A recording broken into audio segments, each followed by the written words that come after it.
नमस्कार। हम किसी भी देश में रहते हो, हमारा खाना किसी भी तरह का हो, अगर हमें डायबिटीज़ है तो हमें खाने के तरीके में बदलाव लाना होता है, खाने में बदलाव नहीं लाना होता है। और अगर हम खाने की मात्रा कम करते हैं तो इससे हमें फ़ायदा भी हो सकता है और नुकसान भी हो सकता है। मैं डॉक्टर आशीष आर्या एमबीबीएस। आज हम बात करेंगे कि डायबिटीज में हमें खाने का तरीका क्या रखना चाहिए। डायबिटीज में हमें खाने में कुछ पौष्टिक तत्व की मात्रा को कम करना होता है, कुछ को सामान्य रखना होता है और कुछ को बढ़ाना होता है। अगर खाने की मात्रा हम कम कर देते हैं तो सभी पौष्टिक तत्व की मात्रा कम हो जाती है। इसको हम एक उदाहरण से समझेंगे।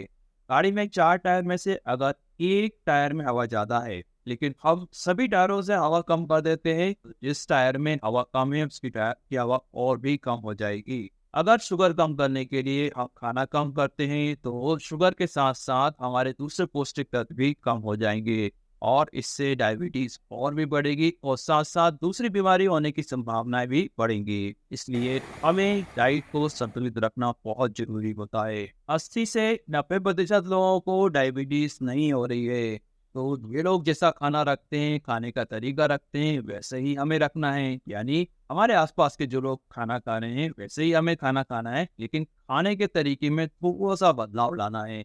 जिन लोगों को डायबिटीज नहीं हो रही है उनके खाने में प्रोटीन से कैलोरी का प्रतिशत 10 से 15% रहता है, और जिनको डायबिटीज हो रही है उनके खाने में प्रोटीन से कैलोरी का प्रतिशत 6 से 8% रहता है।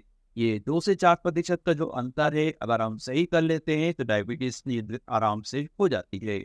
स्वस्थ रहने के लिए हमारे खाने में 10 से 15% कैलोरी प्रोटीन से होना चाहिए, 20 से 25% कैलोरी फैट से होना चाहिए और 60 से 70% कैलोरी कार्बोहाइड्रेट से होना चाहिए। अगर हमारे खाने में कार्बोहाइड्रेट की मात्रा ज्यादा है या फैट की मात्रा ज्यादा है या दोनों ही की मात्रा ज्यादा है, तीनों ही स्थिति में प्रोटीन से कैलोरी का प्रतिशत कम हो जाता है। यहाँ प्रोटीन की मात्रा अगर सही भी ले रहे हैं तो भी हमें प्रोटीन कम मिलता है, इसलिए प्रोटीन से कैलोरी का प्रतिशत ज्यादा महत्वपूर्ण होता है प्रोटीन की मात्रा से। अगर हम खाने में प्रोटीन से कैलोरी का प्रतिशत 10 से 15% रखते हैं एक आध हफ्ते तक, हमारे जो खाने की इच्छा है वो सामान्य हो जाएगी, हमारी जो भूख है वो सामान्य हो जाएगी, हमारी जो मीठा खाने की इच्छा होती है डायबिटीज में वो भी लगभग बंद हो जाएगी। यही संतुलित आहार का फायदा है। Thank you.